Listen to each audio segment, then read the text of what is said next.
স্কুলে যাই। ওই গাছে একটা পাখির বাসা আছে, চল দেখতে যাই। না, আজকে স্কুল না গেলে আব্বা মাইরে লাইব পুরে। কিন্তু স্কুলে যাই, আজকে স্কুলে না গেলে কি কিছু হইব? আচ্ছা ল।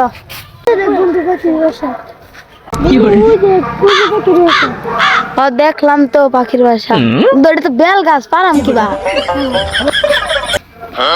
কিন্তু মুরব্বীরা যে কয় পাখির বাসা ভাঙ্গা ভালো না, যেমন আমরা যে বাসায় থাকি এই বাসা যদি ভাঙ্গা লাই পরে আমরা থাম কই, এরকম পাখির বাসা যদি ভাঙ্গা লাই তাহলে হেরা থাকবো কই। আঙ্গো বাসাতে ভাঙ্গে গেলে আমরা মানুষকে কইতে পারি যে যে আমাকে একটু থাকার জায়গা দেন, কিন্তু হেগোর বাসা যদি ভাঙ্গা লাই তাহলে কি হেরা কই তারবো কেউ রে। আর অন্য অন্য পাখিরা তো ওকে জায়গা দিত না, বুঝ না বন্ধু, এলাকা পাখির বাসা ভালো না। তো ঠিক আছে, চল দুজন স্কুলে যাই, ক্লাস করি।